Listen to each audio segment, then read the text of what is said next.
question time, you can ask me and I can try and give you some answers. An important matter has arisen from the statement made by Minister Young. The government normally, if it has a strong case, would not go to the public and make statements about the strength and merits of its case. The government would normally have all its evidence and present it to the judge for the judge to make a determination. In this case, however, the government argued the merits of its case to the people. I have no problem with that. That is, if the government wants to do that, they can do that. It tried to make the people decide the case. The government was therefore judge and jury of the case and tried to make the people also decide the case. My point, however, is that it seemed to me that the only purpose of the government doing this was for Minister Young to paint the picture before a trial that the contractors were guilty of the wrongful act. But the government would have to show that in a court of law. The government was also trying to put pressure on a court to prejudice a fair trial of the matter. This is wrong in this particular matter because you can make comments about a case, but the way these comments were made and some of the statements which were made, I do not think that they ought to have been made. Be that as it may, we are of the view that we have sufficient evidence in which we can show that the evidence on which the government is relying cannot constitute a civil cause of action. Gross irregularities in EMBD making its counterclaim. A most important aspect of this case is whether EMBD gave authority by its board of directors to have the counterclaim of EMBD filed against the contractors. Now let me see if I can explain to you. A company in law is different to an individual. A company operates through its board of directors, and the board of directors makes decisions for the company. EMBD is a special purpose company incorporated under the Companies Act and governed by the provisions of the said Act. The counterclaim proceedings of EMBD were not signed by any member of the board of directors of EMBD. It was instead signed by a mere employee of EMBD, and this employee has not shown on the face of the claim that she had any authority to institute the proceedings in the name of EMBD. The legal effect of that is that EMBD in law did not make any decision to institute these proceedings. So if it is that EMBD on the face of the proceedings cannot establish that there is the legal authority by EMBD to file these proceedings, and it was filed in the name of EMBD, then on that basis alone, the proceedings can be struck off. Now, the reason I am raising this with you is that it has been held that where you have state companies, ministers of government are not entitled to act for the state companies. In other words, that amounts to political interference in the functions and duties of the board of directors. A minister of government cannot make a decision which the board of directors of EMBD is supposed to make. The board of directors of EMBD, in the light of the statements made by Minister Young, must give to the public explanations in respect of the institution of these proceedings. It must clear the air as to whether it made any decision to institute these proceedings by its board of directors. The public must be told what were the considerations which were discussed by the board, if there were any such discussions before any decision was made to institute these proceedings. If the board doesn't give that evidence now, we would be entitled to get the court to compel EMBD to give that explanation. We have information that a government minister communicated with the board to put pressure on the board for these proceedings to be filed. On the face of the proceedings which have been filed in the name of EMBD, no member of the board of directors or the CEO signed the proceedings, and there is no mention of any resolution of the board of directors authorizing the proceedings to be filed. Further, there is no resolution of the board of directors attached to the proceedings as evidence that the board of directors met and authorized these proceedings to be filed. This defect in the proceedings has very serious consequences in law because the EMBD in law is a separate legal entity from the government or from a minister of government. Let me deal a little on the forensic investigations which the government boasted about to file these claims. Minister Young in his statement spent a long time telling the country of the great forensic work which occurred during his tenure as minister in order to have these matters filed.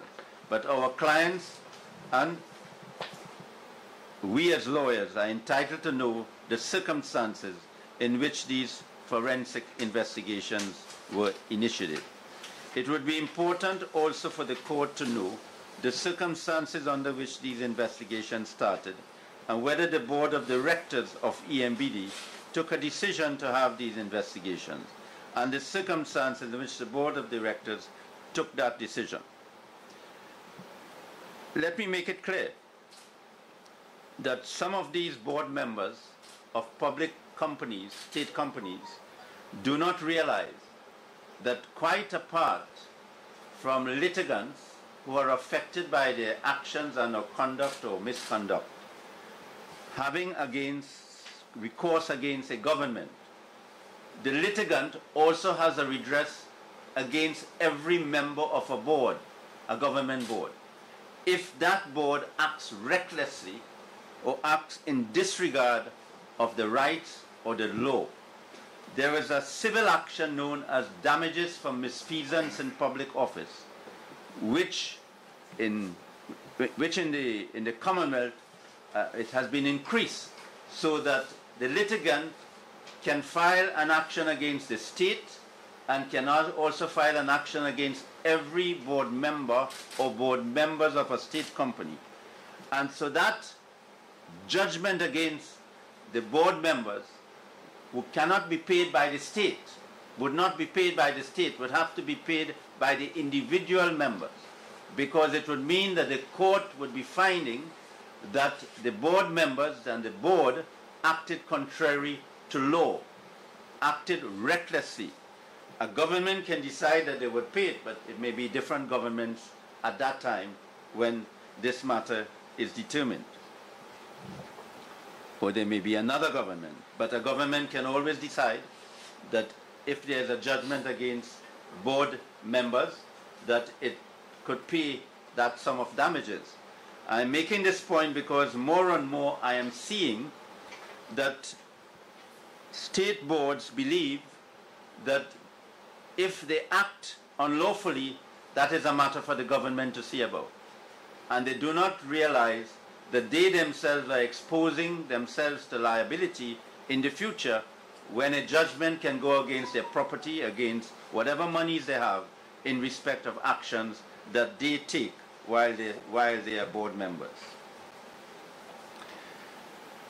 The court would be entitled to know which official of EMBD instructed the forensic investigators and worked with the investigators during the investigations, and to whom in EMBD were the investigators accountable during these investigations. Was any minister of government at any time involved in the process of selecting the investigators, these forensic investigators, commencing the investigations by the investigators, instructing the investigators, and advising the investigators as to what to do? These are questions which must be answered by the board members of EMBD. The way I understand the system operates under the Constitution is that the board members decide that we want to have an investigation, a forensic investigation, but we do not have the financing for that. So we then approach the line minister. The board then approaches the line minister to ask for resources in order for the investigations to be done. A minister of government must not be involved in actually the investigation, monitoring the investigation, speaking to the investigators, following up what happened, telling them what questions to ask. That is political contamination of the investigation. And that alone, if it did happen, can cause a lot of evidence which it is intended to be relied upon to be inadmissible in court. Unequal treatment under the Constitution of Trinidad and Tobago. Our information is that there are over 100 registered contractors doing work in the state sector. These contractors are doing similar works which are done by our clients. An important issue which would arise in this case for the court to determine, that issue is whether our clients were specifically targeted by the government for investigations. Since there are so many other contractors who did and do similar work for government, but as far as we know, were not subject to similar investigation. The question which arises here and which would arise in court, why were these companies chosen? Is it that the minister chose these companies? Who chose these companies? Did EMBD make that decision? What were the facts and circumstances which led EMBD to decide to pick these contractors to be subject of a special forensic investigation? This is important because the Constitution of Trinidad and Tobago mandates the government in the exercise of its power to uphold human and fundamental rights of individuals enshrined in the Constitution. Two of those rights are the right to equality of treatment by any public authority and the right to equality before the law. This means that the government or EMBD or any minister of government or any state entity in appointing investigators to conduct forensic investigations against individuals must show that there was no discrimination against those investigated because they are entitled to be treated equally with other contractors who were similarly circumstanced to them. If the court finds that our clients' right to equality of treatment and their right to equal protection of the law were violated by the government or any state entity, that decision to hire these forensic investigators would be unconstitutional, illegal, null and void, and of no legal effect. Consequently, all the investigations and the product of those investigations would be of no legal value because it will be null and void and of no legal effect. Conclusion. If these counterclaims are not dismissed before the actual trial of these matters, we intend to adduce cogent and compelling evidence to answer the case of EMBD so that the court would be persuaded to dismiss the claims. We consider, as the lawyers appearing on behalf of these clients, that we had a duty to the public to be able to come to the public through you to give a response to some of the statements which were widely published in all the media against our clients. And we decided that we would operate on the basis of questions of law, and obviously if you want to ask me any questions, I'll try my best to answer them. Thank you very much. No director, the CEO did not sign those documents. Are you saying that this is a mute case? This is a null and void case? Well, if it is that EMBD, if it is that these proceedings were instituted in the name of EMBD, and there was no agreement by the board of directors to file these cases, then it would mean that in law, EMBD did not file these cases. No minister or cabinet or anybody else out of the board of directors would be authorized in law to file these cases. As a matter of fact, very early in my practice as a lawyer, I went to do a case, and in the case there was a question of an injunction that I was applying for, and I did not exhibit to the court a copy of the resolution of the board of directors, and I did not put in evidence to say that this was authorized by the board of directors. And without the court examining the merits of the case, my case was dismissed. And I learned that lesson as a young lawyer, and that law has remained the position today. And it makes sense because Mr. A is different to company ABC Limited. So if ABC Limited has to act, ABC Limited has to act on the direction of the board of directors.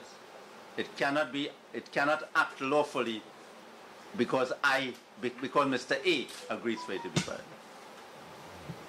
That's right. Before we should have that case like this, but you're saying that the claim being made by EMBD is not even illegal until that. Oh, you mean with respect to cartel? Yeah. Oh, yes. If you read Minister Young's statement again, you would see that